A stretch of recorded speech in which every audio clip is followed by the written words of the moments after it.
Down Live. Today we're going to look at something for year 1, and this is to do with subtracting within 20, so it may also be useful for children in reception or around the age, depends on ability level. And this is a really simple game that you can make yourself at home. You could use an existing board game if you wanted to, and all you need is pen, paper, and some form of dice. If you don't have one, it's really simple to just make your own. All you need is to just draw out the net for a cube. Hopefully someone in the comments, if you're watching this on Facebook Live, is going to comment underneath with a very quick net that I have drawn up for you to use, along with a little sort of game board, if you will. It's really basic to make though. If you're watching this on YouTube later on, we'll try and add it to the comments, or you can go over to Classroom Secrets website and see our timetable, where you'll be able to find the actual board game that we made ourselves, that you'll be able to use for yourselves. So now we'll take a quick look at how this game is played, and it really is.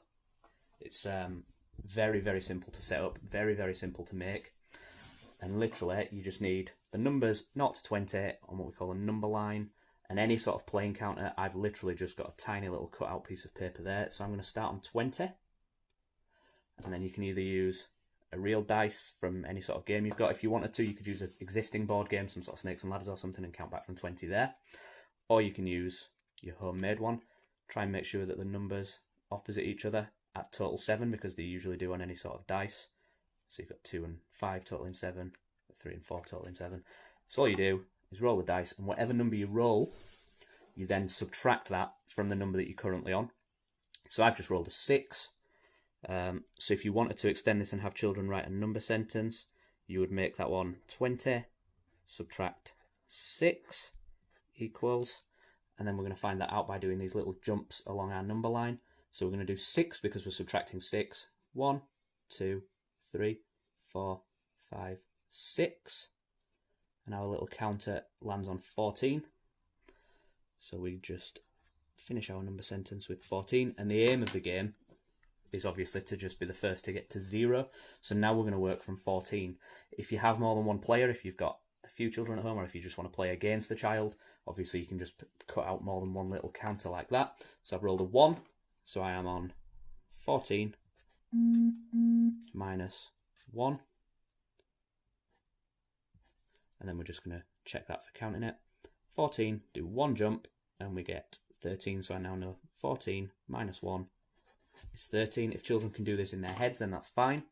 If they want to write it out in number sentences, that's a good extension. The number line itself acts as its own resource.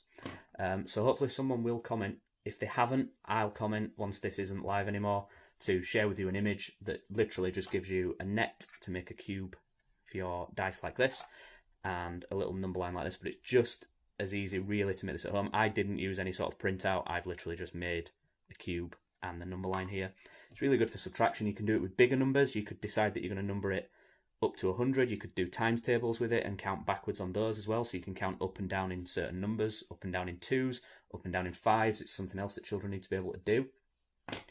So hopefully this is a nice simple game that you'll be able to play with children around age 4, 5, that kind of age range, to be able to just do some subtracting.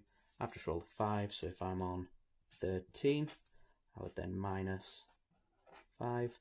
And if I already know the answer off the top of my head, I can just move straight to it. If I don't, I can do the 5 jumps. 1, 2, 3, 4, 5. And find myself on 8. Which I write really weirdly, because I'm technically left-handed, but I'm writing with my right hand for the sake of this live. But there we go. Okay, so thanks a lot for watching, and we'll see you again soon.